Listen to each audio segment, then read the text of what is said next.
대학교의 교우 여러분, 반갑습니다.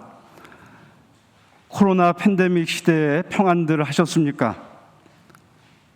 하나님의 은총과 보호하심이 여러분과 여러분 가정에, 여러분 일터에 늘 함께 하기를 축원합니다. 지금 우리는 귀신이 난무하는 시대를 살고 있습니다. 사람의 바른 정신으로 살지 못하고 악한 영, 귀신의 사주를 받아서 사는 사람들이 적지 않기 때문입니다. 그들은 돈이라면 사족을 못 씁니다. 권력이라면 불나방처럼 달려듭니다. 자기 가족을 위한 일이라면 물불을 가리지 않습니다. 자신의 이해관계를 얻는 일이라면 안면을 몰수합니다. 그들은 불공정을 공정이라 말하고 부정을 정의라 말하며 거짓을 진리라고 말합니다. 자신의 들보는 외면하고 타인의 티끌에는 요란 법석을 다 떱니다. 그들은 언제라도 말과 행동을 바꾸는데 자신과 자기 집단의 유불리 여부를 말과 행동의 기준으로 삼습니다. 우리의 역사와 사회는 귀신에 사로잡힌 사람들로 인해서 퇴보하고 있고, 다수의 선량한 시민들은 귀신으로 인해 초래된 삶의 질고 아래에서 고통을 당하고 있습니다. 그러므로 귀신을 물리치는 일이야말로 우리의 삶을 제대로 살기 위한 전제 조건이라고 말할 수 있습니다. 오늘 성서정과 누가복음서의 말씀은 동서고금을 막론하고 귀신에 사로잡힌 사람의 세 가지 특징을 보여주고 있습니다. 첫째로, 귀신에 사로잡힌 사람은 예수에 대해서 누구보다 잘 알고 있었습니다. 그는 예수를 더없이 높으신 하나님의 아들 예수님이라고 호칭했습니다. 이는 베드로가 예수에 대해서 당신은 그리스도이시고 하나님의 아들이십니다 라고 고백하기 훨씬 더 전에 일어났던 일입니다. 귀신은 제자들도 모르는 예수의 정체와 사명을 이미 알았습니다. 하나님께서 우리를 위해 예수를 보내주셨다는 것, 그분은 사랑과 정의와 평화의 하나님 나라로 우리를 초대하기 위해 오셨다는 것, 우리가 하나님의 자녀가 되려면, 또 하나님의 나라에 들어가려면 지금까지 살아온 삶의 방식을 돌이켜야 한다는 것 등을 알고 있었다는 것입니다. 귀신같이 안다는 말이 그래서 나온 말인 것 같습니다. 이처럼 귀신에 사로잡힌 사람의 특징은 예수에 대해서 지식적으로 누구보다 잘 안다는 것입니다. 둘째로, 귀신에 사로잡힌 사람은 예수가 어떤 분인가를 알고 있었지만, 예수님, 당신이 나와 무슨 상관이 있습니까? 말한 것처럼 예수의 삶이나 가르침과는 무관하게 살았습니다. 그는 옷을 입지 않은 채로 무덤가에서 생활했습니다. 그는 공동묘지에 묻힌 사람들처럼 희망이 없었고 삶의 목적이나 의미를 찾을 수가 없었습니다.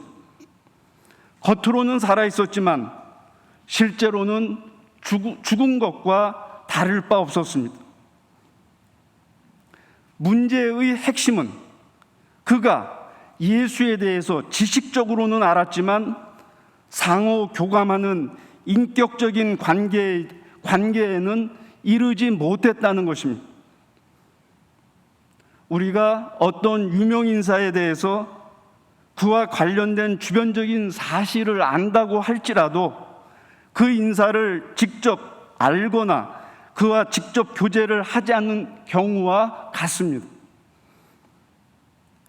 이처럼 귀신에 사로잡힌 사람의 특징은 예수에 대해서는 잘 알지만 예수를 직접 알고 인격적으로 교감하지는 않는다는 것입니다.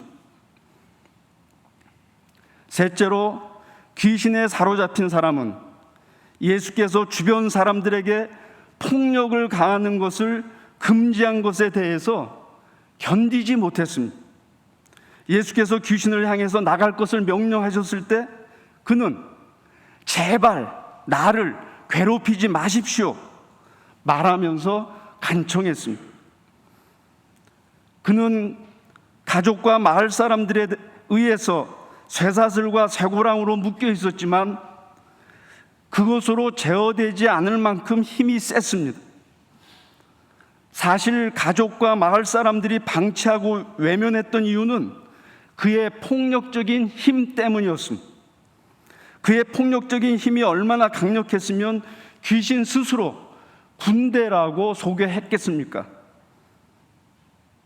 그는 자신의 벌거벗은 수치를 별로 느끼지 못했고 마을 사람들에게 폭력을 행사하며 위협하는 것을 주저하지 않았다고 볼 수 있습니다. 이처럼 귀신에 사로잡힌 사람의 특징은 부끄러운 행위를 개의치 않고 폭력을 일상적으로 행사하며 산다는 것입니다. 우리 한국 교회의 역사를 보면 작은 예수가 되어서 예수의 정신으로 이웃과 사회에 대해 이름 없이 빚도 없이 헌신하며 봉사하는 진정한 교회와 기독교인들이 적지 않았습니다. 지금도 아름다운 교회와 존경할 만한 기독교인들이 도처에 있다는 사실은 자랑스러운 일입니다. 그러나 한국 교회와 기독교인들 가운데는 적지 않은 사람들이 귀신에 사로잡혀 있음을 부인할 수가 없습니다. 그들은 예수가 교회의 머리이시고 자신은 교회의 지체임을 잘 알고 있습니다. 그들은 입으로는 예수가 우리를 다스리시는 주님이라고 고백합니다. 그들은 하나님께서 언제 어디서나 우리와 함께 하시며 감찰하시는 분이라고 말합니다. 그들은 예수와 하나님, 성령과 교회를 지식적으로 잘 알기 위해서 예배드리는 일과 성경 공부하는 일을 게을리하지도 않습니다. 그러나 거기까지입니다. 예수와 인격적으로 교감하며 작은 예수로서 사는 삶의 자리까지 나아가려고 하지 않기 때문입니다. 귀신에 사로잡힌 한국교회와 기독교인들은 신앙과 관련한 단편적인 지식을 알기만 하면 곧 구원에 이른다고 그렇게 여기는 것 같습니다. 그래서 그들은 천편일률적으로 이렇게 전도하고 있습니다. 우리는 죄인입니다. 죄인인 우리는 거룩하신 하나님께 나아갈 길이 없습니다. 십자가에서 죽은 예수께서는 우리가 하나님께 나아가도록 다리가 되어 주셨습니다. 그래서 예수는 우리의 구원자이십니다. 이제 그분을 자신의 구원자라 믿고 고백하십시오. 그 순간 우리는 구원을 받습니다. 구원받은 우리에게 천당은 100% 보장됩니다. 그래서 그들은 예수 천당, 불신 지옥이란 단순한 구호로 전도를 하고 있는 것입니다. 그들은 예수에 대한 입술의 고백만을 중시하지 예수를 따라서 사는 삶에는 별로 관심이 없습니다. 예수와 인격적으로 교감하지도 않고 작은 예수가 되는 것에도 관심이 없습니다. 그들은 주여 주여 부르짖지만 하나님의 뜻에 순종하고 사는 것 역시 관심이 없습니다. 입술로는 하나님을 운운하지만 하나님이 존재하지 않는 듯이 하나님을 전혀 개의치 않고 자기 멋대로 살아가고 있는 것입니다. 그래서 세상 사람들은 귀신에 사로잡힌 한국 교회와 기독교인들을 향해서 손가락질을 하고 있는 것입니다. 자신들은 이 세상에서만 잘 살기를 구하는데 한국 교회와 기독교인들은 이 세상에서도 잘 살고 저 세상에서도 천당 가기를 바라는 이중이기주의자라는 것입니다. 자신들은 예수를 운운하지 않아도 상식적인 수준을 유지하면서 살지만 한국 교회와 기독교인들은 은혜라는 이름 아래 상식적인 수준조차 외면하면서 산다는 것입니다. 자신들은 돈과 권력에 대한 욕망을 숨기지 않고 살지만 한국 교회와 기독교인들은 하나님과 돈, 하나님과 권력 두 주인을 섬기면서도 그 사실을 감추고 있다는 것입니다. 자신들의 관심과 한국 교회와 기독교인들의 관심이 실제로는 다를 것이 하나도 없다는 것입니다. 일요일에 교회를 가는 것, 입술로 하나님과 예수와 성령을 말하는 것 말고는 다른 차이를 찾을 수가 없다는 것입니다. 한국 교회와 기독교인들을 보면 그들은 예수처럼 사는 것을 어리석은 짓이나 손해를 보는 것처럼 그렇게 생각하고 예수와 교감하며 작은 예수로 사는 것을 오히려 기피하고 있는 것이 아닌가 생각될 지경입니다. 이제 한국 교회와 기독교인들은 자신들을 사로잡고 있는 귀신을 예수의 이름으로 쫓아내야 합니다. 나사렛 예수의 이름으로 명하노니 하나님의 뜻을 거스르게 하는 악한 귀신은 나갈지어다. 나사렛 예수의 이름으로 명하노니 상식 이하로 사는 수준에서 당당히 일어나 걸어갈지어다. 나사렛 예수의 이름으로 명하노니 하나님을 더 이상 외면하지 말고 하나님 앞에서 하나님을 경외하면서 정직하고 겸손하게 살아갈지어다. 한국 교회와 기독교인들은 오직 예수 그리스도만을 바라보고 그의 삶을 따르며 그의 바른 정신을 마음에 담아서 살아가야만 합니다. 예수께서는 우리가 하나님께로 나아가는 길이 어디에 있는가를 보여주셨습니다. 예수께서는 우리가 순종해야 할 하나님의 뜻이 무엇인가를 여실히 가르쳐 주셨습니다. 예수께서는 우리가 풍성한 생명을 더불어 누리며 살기를 도전하셨습니다. 우리는 예수의 삶과 가르침을 자신의 삶으로 따르지 않는 신앙이야말로 어떤 경우에도 진실한 신앙이 될 수 없음을 인식해야 합니다. 오늘 우리는 예수를 제대로 보고 알아야 하며 제대로 알고 따라야 하며 제대로 따름으로 작은 예수가 되어야 합니다. 먼저 우리는 예수께서 갈릴리 맞은편에 있는 거라사 지방으로 가셨음을 보아야 합니다. 예수의 삶의 자리는 대개가 갈릴리였습니다. 갈릴리는 가난한 민중의 삶의 자리였습니다. 화려한 궁궐과 성전이 있는 예루살렘과는 아주 다른 곳이었습니다. 게다가 예수는 갈릴리 밖의 이방 지역 거라사를 새로운 삶의 자리로 확장했다고 볼 수 있습니다. 선민의식으로 가득한 유대인들은 이방 지역을 지나가는 것조차 불결하다고 여겼기 때문입니다. 우리 교회와 기독교인들 역시 민중의 삶의 자리가 우선적인 관심의 자리가 되어야 합니다. 부를 독식한 사람들, 권력을 움켜쥔 사람들, 온갖 특권을 누리는 사람들, 법을 자신을 위해 임의로 휘두르는 사람들, 바로 이런 사람들로 인해서 자유를 억압당하고 최소한의 소유조차 강탈당하며 고통에 고통을 강요당하는 사람들의 삶의 자리는 우리가 함께 아파하면서 연대해야 할 삶의 자리이기 때문입니다. 우리는 예수께서 거라사 지방에서 다른 사람이 아니라 귀신 들린 사람을 만나셨다는 사실을 보아야 합니다.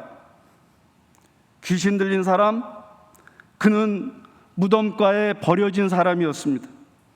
누구도 그의 삶에 관심이 없어서 방치된 사람이었습니다.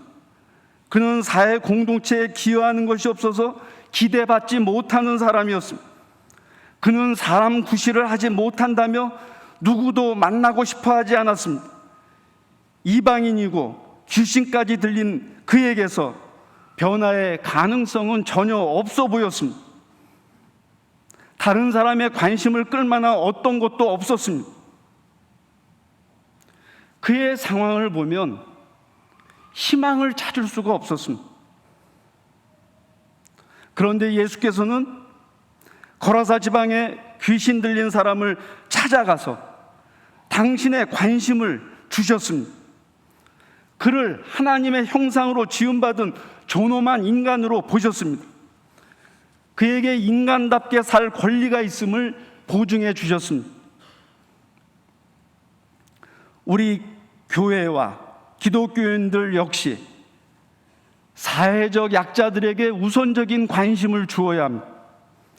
굶주리고 헐벗은 사람들, 온갖 질병으로 고생하는 사람들, 거처가 없어서 유리방황하는 사람들, 고독과 무관심으로 외로움 속에 떠는 사람들, 이들처럼 지극히 작고 별 볼 일 없는 사회적 약자들이야말로 우리의 이웃이며 우리가 천국에 들어갈 기회를 제공하는 사람들이기 때문입니다. 우리는 예수께서 귀신 들린 사람에게서 군대 귀신을 여지없이 쫓아내셨음을 보아야 합니다. 무덤가에 있는 사람의 모든 문제는 군대 귀신에게 사로잡힌 것에서 비롯되었습니다. 군대 귀신에게 사로잡히기 전까지 그는 가족과 함께 가정에서 오손도손 살았을 것입니다. 사회에서 주변 사람들의 인정을 받으면서 살았을 것입니다. 나름대로는 내일을 계획하면서 희망차게 살았을 것입니다. 그러나 강력한 군대 귀신에게 사로잡힌 이후로 그의 삶은 180도로 달라졌습니다. 예수께서는 귀신 들린 자의 문제가 무엇인지를 확인하자마자 문제의 근원을 곧바로 해결해 주셨습니다. 군대 귀신을 쫓아내는 것이 그를 근원적으로 회복하는 유일한 길임을 아셨기 때문입니다. 우리 교회와 기독교인들 역시 귀신에 사로잡힌 잘못된 정신과 가치관을 폐기하는 일에 앞장서야 합니다. 우리는 세상의 풍조를 따르거나 본받지 말고 마음을 새롭게 하여 변화를 받아 하나님의 선하시고 기뻐하시고 완전하신 뜻이 무엇인지를 분별하면서 살아야 하는 사람들이기 때문입니다. 한편으로 우리는 예수께서 귀신을 쫓아냈을 때 거라사 지방의 마을 사람들이 귀신 들렸던 사람에 대해서 기뻐하며 축하하기보다는 오히려 두려워하며 예수를 떠나게 했음을 보아야 합니다. 마을 사람들은 귀신 들린 사람이 온전해진 것, 그의 육체와 정신이 회복된 것, 그래서 그가 삶의 공동체로 다시 복귀하게 된 것을 기뻐하지도 않았고 축하하지도 않았습니다. 그들은 산기슭에 놓아 기르던 수많은 돼지떼가 비탈을 내리달아 호수에 빠져 죽은 것을 더 안타깝게 여겼기 때문입니다. 그들은 한 인간의 온전한 생명보다 돼지떼의 죽음으로 인한 경제적인 손실을 더 크게 보았기 때문입니다. 그러나 예수께서는 조금도 위축되지 않으셨고 귀신 들렸던 사람에게 하나님께서 하신 일을 사람들에게 전파하라고 요구하셨습니다. 우리 교회와 기독교인들 역시 예수의 시각에서 무엇이 더 중요한 것이고 무엇이 더 필요한 것인지 분별해야 합니다. 그리하여 물질보다 생명이, 탐욕보다 하나님의 나라가 더 중요하고 더 필요함을 당당하게 전파해야 합니다. 사랑하는 대학교의 교우 여러분, 이제 우리는 우리 신앙의 현실을 제대로 직시해야 합니다. 지금 우리는 귀신에게 사로잡혀서 살고 있지는 않습니까? 거짓과 불의, 탐욕과 이기심, 분열과 폭력, 황금 만능주의 등 이 시대의 풍조를 따르면서 살고 있는 것은 아닙니까?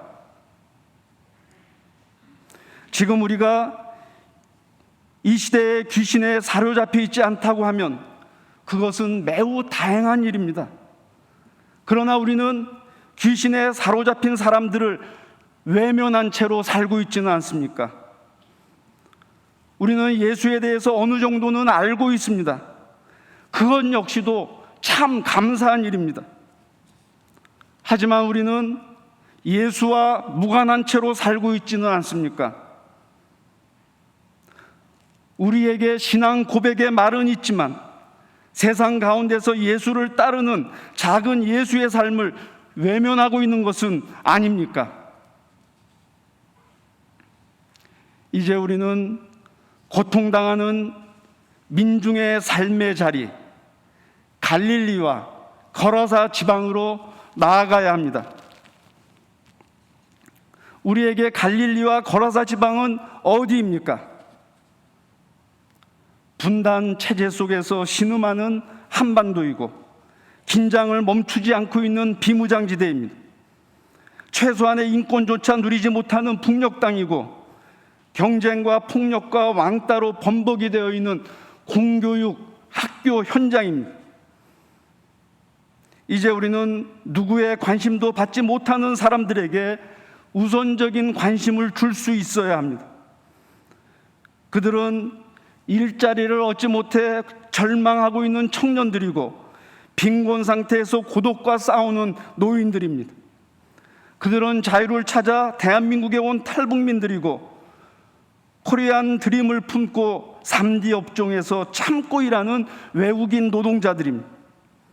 또한 그들은 순수 혈통이 아니라는 이유 하나로 차별당하고 있는 다문화 가족들이고 이동권조차 보장받지 못해서 온갖 불편을 다 감수해야 하는 장애인들입니다.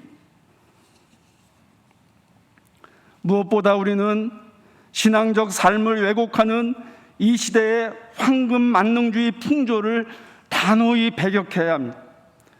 내 가족만 생각하며 세상의 복도, 천국의 복도 모두 누리겠다는 이중이기주의를 떨쳐버려야 합니다. 그리고 우리는 우리 삶의 기준과 방향을 예수 그리스도를 바라보며 바르게 설정해야 합니다. 우리가 궁극적으로 지향해야 할 기준은 사랑과 정의와 평화의 하나님 나라가 되어야 합니다. 우리의 말과 행위의 기준은 예와 아니오를 분명히 하는 하나님의 뜻에 상응한 진리가 되어야 합니다. 타인을 위한 우리 삶의 기준은 영원한 생명에 잇대어 풍성한 생명을 더불어 누리는 삶이 되어야 합니다. 사랑하고 존경하는 대학교의 교우들 한 분 한 분이 예수를 제대로 알고 예수의 삶과 가르침을 따르는 작은 예수로서 살아가실 수 있기를, 그리하여 세상에서 기쁨과 희망의 원천이 되실 수 있기를 우리 주님 예수 그리스도의 이름으로 간절히 축원합니다. 아멘. 주신 말씀 가지고 함께 묵상기도 하시겠습니다.